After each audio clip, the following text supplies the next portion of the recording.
మొన్నటి దాకా పైసల మంత్రి ఉండే, ఇప్పుడు ఆరోగ్య శాఖ మంత్రి ఆయన. మొత్తం ఆపరేషన్ గీపరేషన్ ఫ్రీ. ఇప్పుడు మన అందరూ మాట్లాడాల్సిందిగా కోరుతా ఉన్నా.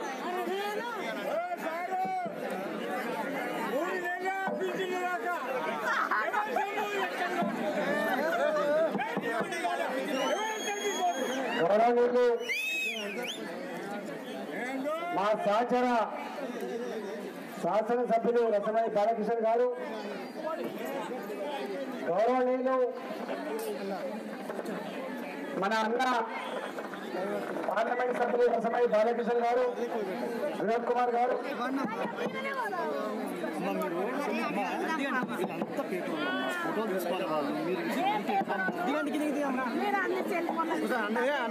పెద్దలు మాజీ మంత్రివర్యులు మాజీ శాసనసభ్యులు అన్న ఆరపల్లి మోహన్ అన్న, ఐడిసి చైర్మన్ శంకర్ రెడ్డి గారు, గౌరవ జెడ్పీటీసీ శరత్ గారు, మొన్ననే కాంగ్రెస్ పార్టీ రాజీనామా చేసినటువంటి నాయకులకు, గౌరవ సర్పంచ్లకు, గౌరవ ఎంపీటీసీలకు, మా బెజ్జంకి ఆడబిడ్డలకు, మా అన్నదమ్ములందరికీ నమస్కారం. జై తెలంగాణ.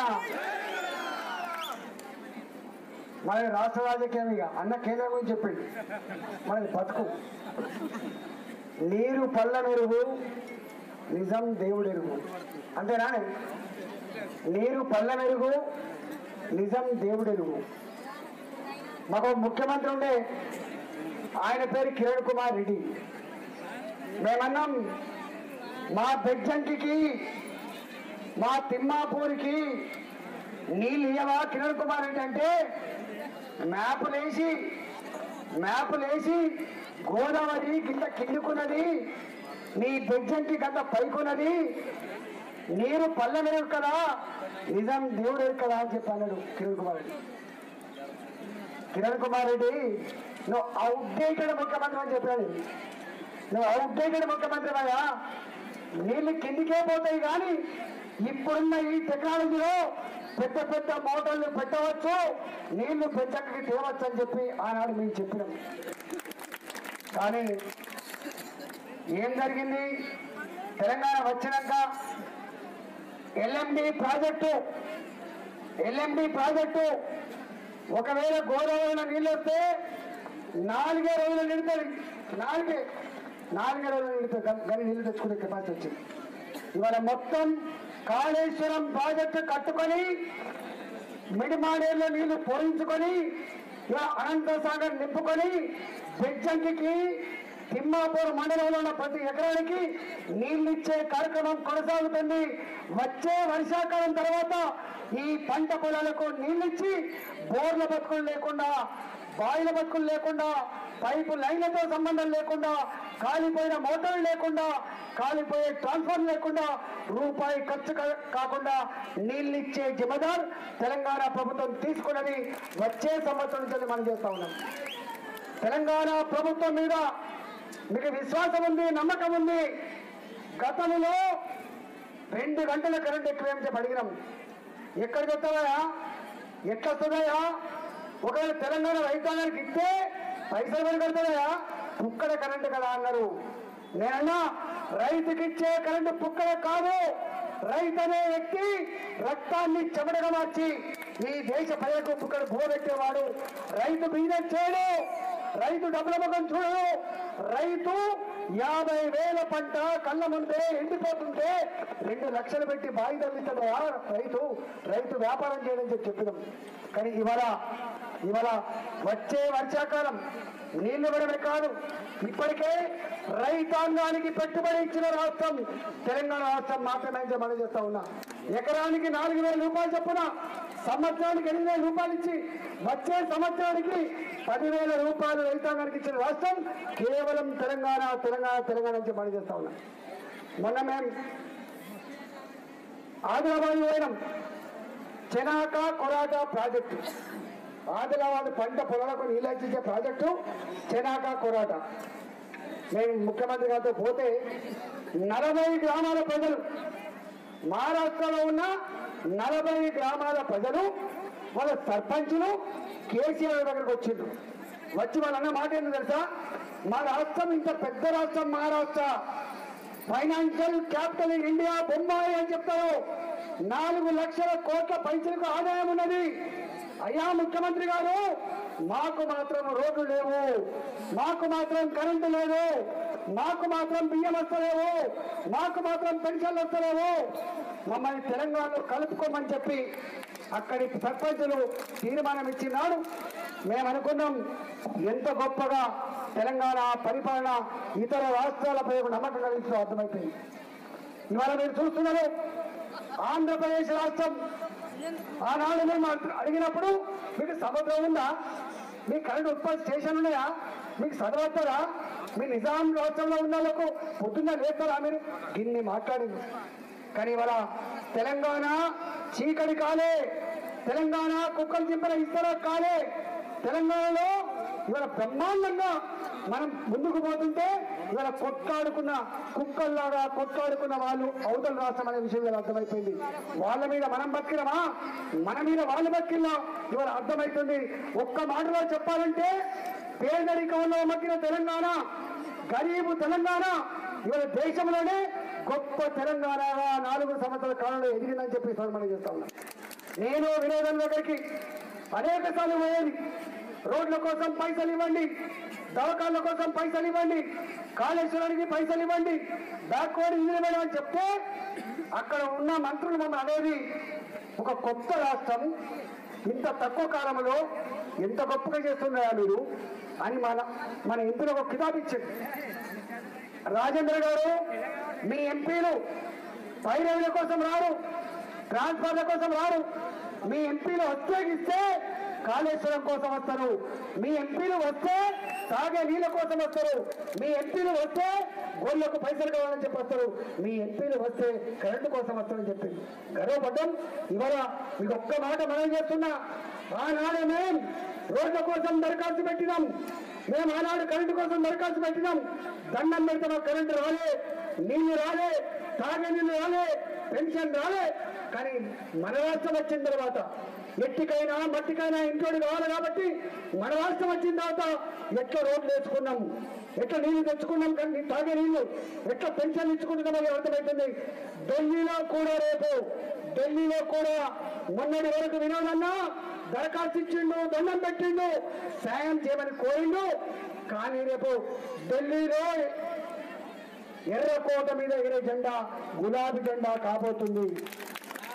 మనం లేకుండా ప్రభుత్వం ఉండదు.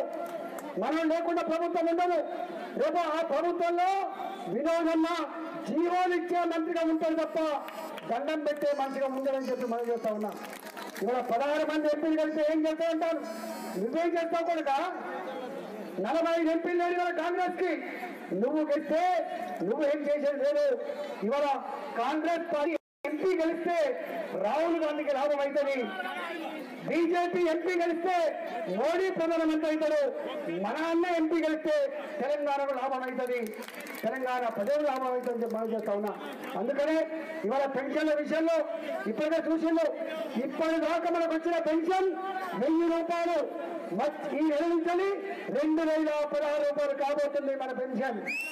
రేపు ముఖ్యమంత్రి గారు నాకు ఆరోగ్య శాఖను అప్పచెప్తున్నప్పుడు నాకు మాట చెప్పిండు, తమ్మి ఇప్పటి వరకు విద్యను అందిస్తున్నాం మనం, పెన్షన్ ఇస్తున్నాం మనం, గొర్రెల్లో గొర్రెలు ఇస్తున్నాం మనం, మత్స్యకాలం చేపలు ఇస్తున్నాం మనం, ఇంటిని నల్లా పెట్టినాం మనం. రేపు అందించవలసింది తెలియకుండా వచ్చే ఖర్చు, అనుకోకుండా వచ్చే ఖర్చు, ఇల్లు గుల్ల చేసే ఖర్చు వైద్యం మీద పెడతాం. మంచిగా ఉంటాడు మనిషి, హాస్పిటల్ తీసుకుపోయి క్యాన్సర్ అంటారు, మంచిగా ఉంటాడు మనిషి, లివర్ ఖరాబ్ అయిందంటాడు, హార్ట్ ఖరాబ్ అయిందంటాడు, కిడ్నీలు ఖరాబ్ అయిందంటాడు. ఒక్కొక్క పేషెంట్ మీద 10 లక్షల రూపాయలు 20 లక్షల రూపాయలు ఖర్చు పెట్టి అప్పుల పాలై దివాళీ తీసి ఇంటికి వస్తాం మనం. ఒక్కొక్కసారి చనిపోతే ఏడుచుకుంటూ వస్తాం మనం. అలాంటి పేదవాళ్ళకి 20 లక్షల ఖర్చైనా 30 లక్షల ఖర్చైనా ప్రభుత్వం ఆదుకోవాలి, ప్రభుత్వమే వైద్యం అందించాలని చెప్పి ఆ బాధ్యత చెప్పిండు. రసమయ్య గారు చెప్పినట్టుగా ఇక్కడ హాస్పిటల్ కూడా ఉన్నది, దాన్ని గొప్పగా అప్గ్రేడ్ చేసుకుని అక్కడ ఉన్నది. ఖచ్చితంగా రాబోయే కాలంలో చిన్న వాడికి కరీంనగర్ పోకుండా, సిద్దిపేట పోకుండా బెజ్జంకిలోనే టెస్టులు చేయించి డాక్టర్లు పెట్టి వైద్యం అందించే బాధ్యత తీసుకుంటామని మనం చేస్తున్నాం. రాబోయే కాలంలో మీ అందరికీ వినమ్రంగా విజ్ఞప్తి చేస్తున్నా. ఇవాళ నా గురించి మేము చెప్పుకుంటే తక్కువైతుంది. 17 ఏళ్లుగా ఎట్లా కొట్లాడినామో పేర్లు నిలబెట్టట్టు, ఎట్లా జైళ్లలో పోయినామో, ఎట్లా కేసులు పెట్టించుకున్నామో, ఆనాడు తెలంగాణ ప్రజలు గర్వపడే పద్ధతిలో ఉద్యమ నాయకులు ఎట్లా కొట్లాడినామో మీ అందరూ తెలుసు. కాబట్టి 4.5 ఏళ్ల కాలంలో మీరు నచ్చే పద్ధతిలో, మీరు మెచ్చే పద్ధతిలో గల్లలు వేసి మా ప్రభుత్వం ఇది చేసిందని చెప్పే పద్ధతిలో పనిచేసినాం. వచ్చే 5 ఏళ్ల కాలంలో తెలంగాణ రాష్ట్రాన్ని దేశంలోనే నంబర్ 1 రాష్ట్రంగా తీర్చిదే. దాంట్లో గుజరాత్ కంటే, మహారాష్ట్ర కంటే, హర్యానా కంటే, పంజాబ్ కంటే ఇది తెలంగాణ అనే పద్ధతిలో కూడా ఏ రాష్ట్రమైనా కూడా తెలంగాణ వైపు చూడండి నీళ్ళ కోసం, తెలంగాణ వైపు చూడండి మిషన్ కాకతీయ కోసం అనే పద్ధతిలో కూడా తప్పకుండా పనిచేస్తాం. మీ ప్రేమను పొందుతాం. ఈ దేశంలో ఈ నంబర్ 1 రాష్ట్రంగా తేడమే కాకుండా తెలంగాణ రాష్ట్రంలో అన్ని వర్గాల ప్రజల్ని సుఖంగా బతికే బంగారు తెలంగాణ వైపు ప్రయాణం చేయడానికి మీ ఆశీర్వాదం కావాలని, వినోదంలో గెలిపించాలి, కారు కల్పించాలని చెప్పుకోవడంతో సెలవు తీసుకున్నా. జై తెలంగాణ, జై తెలంగాణ, కారు గుర్తుకే, కారు గుర్తుకే, జై తెలంగాణ. గాని వాళ్ళు పరిపాలించలేవు, వాళ్ళు సొంతంగా అధికారంలోకి వచ్చే శక్తి కోల్పోయినాయి. కాబట్టి మన కేసీఆర్ గారు అడుగుతున్నారు, 16 లోక్సభ స్థానాలు గెలిపించండి, నేను ఢిల్లీలో చక్రం చెప్తా, ఎవరు ప్రధానమంత్రి కావాలి అనే నిర్ణయించే శక్తి నాకు ఇవ్వండి, నేను తెలంగాణ రాష్ట్రానికి కావలసినటువంటి నిధులు మనం ఢిల్లీలో కొట్లాడి సాధించుకోవాల్సినటువంటి చాలా చాలా విషయాలున్నాయి, అవన్నీ కూడా మీ ముందు నేను ఉంచదలుచుకున్నాను. ఇలా గోదావరి నది ఉన్నది, ఇవాళ మన అనంతగిరి ప్రాజెక్టు కట్టుకున్నాం, కింద తోటపల్లి కట్టుకున్నాం. వీటిలో కూడా కట్టినటువంటి ప్రతి ప్రాజెక్టు పైసలు మన రాష్ట్ర పైసలు, మన పైసలు. కానీ ఆంధ్రోనికి పోలవరం ప్రాజెక్టు కట్టడానికి కాంగ్రెస్ వాళ్ళు అప్పుడు దాని జాతీయ ప్రాజెక్ట్ గా చెప్పి ఇవాళ ఆంధ్రప్రదేశ్ రాష్ట్రానికి చంద్రబాబు నాయుడికి ఇలా 50,000 కోట్ల రూపాయలు ఇలా జాతీయ ప్రాజెక్టుకి ఇస్తున్నారు. రేపు మనమే 16 మంది ఎంపీలను గెలిచి మనం ఢిల్లీలో నిర్ణయించే శక్తి మనకుంటే ఆ చట్టాన్ని సవరణ చేసి మనం రేపు బ్రహ్మాండంగా ఆ జాతీయ ప్రాజెక్టు హోదా మన కాళేశ్వరంకి వస్తే మన ప్రాజెక్టు అన్ని కూడా బ్రహ్మాండంగా వేగవంతంగా కేంద్ర ప్రభుత్వం డబ్బులతో కట్టుకుంటే ఈ పైసలు ఏ పైసలు అయితే ఇప్పుడు మన ప్రాజెక్టులు మేము కడుతున్నామో ఆ పైసలన్నీ కూడా మన గ్రామాల్లో ఒకటి అభివృద్ధి చేసుకోవచ్చు. బడి కట్టచ్చు, స్కూల్ కట్టచ్చు, మహిళా సంఘాలకు బిల్డింగ్లు కట్టచ్చు, ఇంకా బ్రహ్మాండంగా రోడ్లు చేసుకోవచ్చు, చాలా పథకాలు మనం కట్టుకోవచ్చు. కాబట్టి మిత్రులారా, ఢిల్లీలో ఇలా అధికారం కేంద్ర ప్రభుత్వంలో మన పాత్ర ఉండాలని చెప్పి ఇలా మనం ఆలోచన చేస్తున్నాం. మన పక్క రాష్ట్రమైనటువంటి తమిళనాడులో ఇక్కడ చదువుకున్న వాళ్ళకు పెద్దలకు అందరు కూడా తెలుసు, తమిళనాడు రాష్ట్రంలో డిఎంకే పార్టీ, ఏడిఎంకే పార్టీ గత 60 సంవత్సరాల నుండి ఈ దేశాన్ని మరి వాళ్ళు కేంద్రంలో ఏ ప్రభుత్వం ఉన్నా వాళ్ళ పాత్ర ఉండి ఇలా వాళ్ళు చాలా నిధులు తెచ్చుకుంటున్నారు. ఇలా డిఎంకే పార్టీ, ఏడిఎంకే పార్టీలు ఢిల్లీలో కాంగ్రెస్ ఉండని, బీజేపీ ఉండని ఎవరైనా పరిపాలించినా కూడా వాళ్ళు నిధులు తీసుకెళ్లి వాళ్ళ రాష్ట్రాన్ని అభివృద్ధి చేసుకుంటున్నారు. అదే విధంగా మన తెలంగాణ రాష్ట్రం మనం సాధించుకున్నాం, కొట్లాడి తెచ్చుకున్నాం తెలంగాణ. మరి తెలంగాణ రాష్ట్ర అభివృద్ధి కోసం ఇలా ఢిల్లీ ప్రభుత్వంలో మన పాత్ర ఉండి మనము డబ్బులు తెచ్చుకొని, పైసలు తెచ్చుకొని ఇలా మన రాష్ట్రాన్ని అభివృద్ధి చేసుకోవాల్సిన అవసరం ఉన్నది. మిత్రులారా, గత 5 సంవత్సరాల క్రితం రసమయ బాలకిషన్ గారిని, నన్ను అదే విధంగా ఏ విధంగా అయితే గెలిపించిండ్రో ఈ 5 ఏళ్ళ లోపల ఈ 11 మందిని మనం లాస్ట్ టైం గెలిచాం. 11 మంది ఢిల్లీలో మనము ఊరికే కూర్చోలేదు. ఈ 5 సంవత్సరాలు చాలా విషయాల కేంద్ర ప్రభుత్వంపై ఒత్తిడి చేసి సాధించుకున్నాం. ఇలా మన కరీంనగర్ పార్లమెంట్ నియోజకవర్గంలో కరీంనగర్ నగరాన్ని హైదరాబాద్ కు రైల్వే మార్గం వేయాలని చెప్పి నాడు కేసీఆర్ గారు కన్న కలను మనం ఇలా అమలు చేసినాం. ఇలా హైదరాబాద్ నుండి మనోరాబాద్ నుండి గజ్వేల్ వరకు ఇలా రైల్ లైన్ పూర్తి చేసుకున్నాం.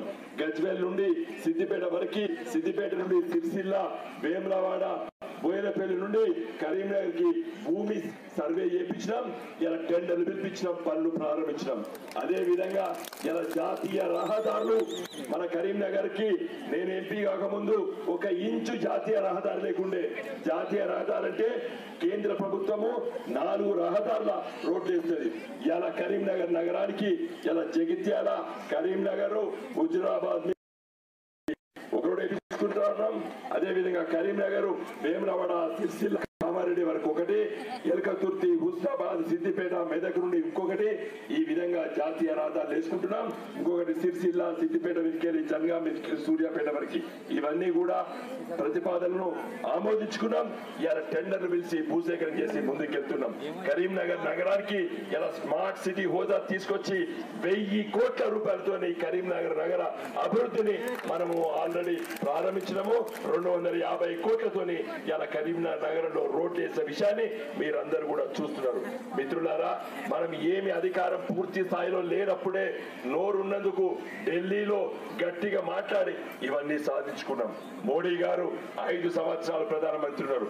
పార్లమెంట్ లో నేను ఇక్కడ కూర్చుంటే మోడీ గారికి అక్కడనే కూర్చుంటాడు.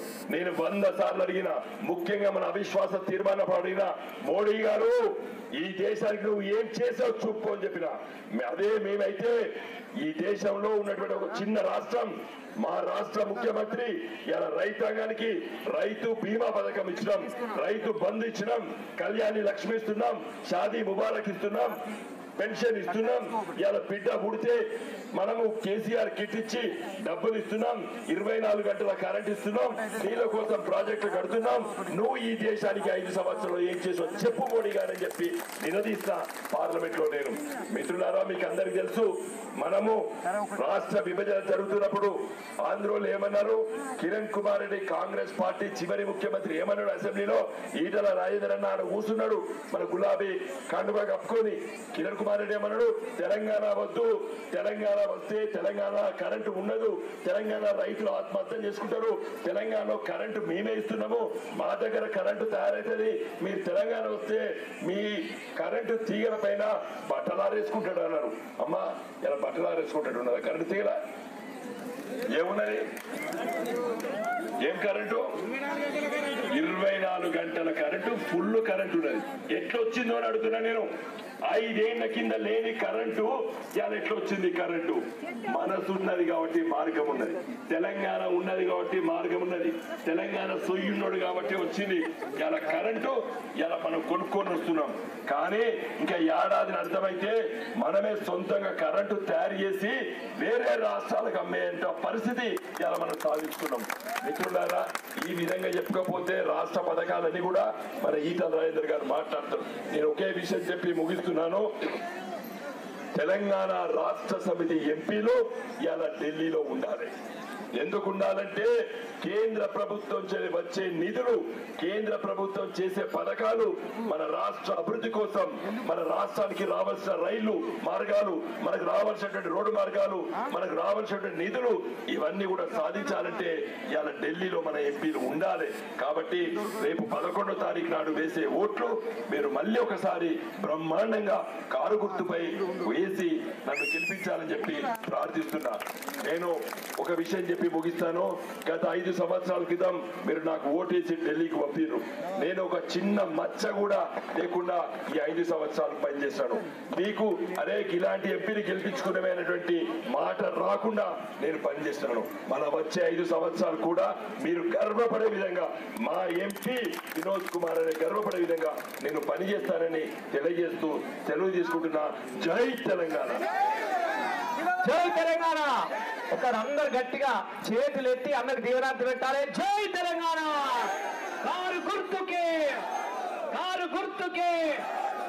వినోద్ అన్న గారికి మా అందరి తరఫున ధన్యవాదాలు తెలియజేస్తూ, ఇది 3వ నంబర్ మనది. 3 నంబర్ వచ్చింది మనకు. 1 చూడద్దు, 2 దిక్కు అసలే చూడద్దు, 3 గట్టిగా చూడాలి, కిట్టుకుని వస్తాలి. గింతే ముచ్చాడు ఇక చూసిరా, ఇట్లా సపరేట్గా కొట్టాలి. చేయబెట్టి ఇతనికి రాకురా, ఆయన ఆగమైతే చేయకూడతాడు లెక్క. కాబట్టి ఇది మంచిగా యాది పెట్టుకొని ఇక ఇప్పుడు మన అన్న ఏసిరు మా వాళ్ళు వేస్తారన్న దండం పెడితే. బిజ్జంకులు అంటే గొప్ప ప్రేమ గల మనుషులే. వాళ్ళు కోపం వచ్చిన తట్టుకోలేరు, సంతోషం వచ్చిన తట్టుకోలేరు. చాలా మంచి మనుషులు, మంచి మనుషుల గడ్డ. కాబట్టి మళ్ళీ మీ ముందు మేము ప్రజాపతిగా నిలబడ్డా. మీ అందరికి దండాలు తెలియజేస్తూ ధన్యవాదాలు అందరికీ పేరు పేరున. ఈ కార్యక్రమాన్ని విజయవంతం చేసి ఇంత అపూర్వమైన స్వాగతించిన బెజ్జంకి మండల ప్రతి కార్యకర్తకు, మా మీద అభిమానంతో వచ్చినటువంటి ఆడబిడ్డలకు, అవ్వలకు, తమ్ముళ్లకు, అన్నలకు అందరికీ శిరస్సు వంచి దండాలు తెలియజేసుకుంటూ నిమ్మలంగా పోవాలి. ఆటోలో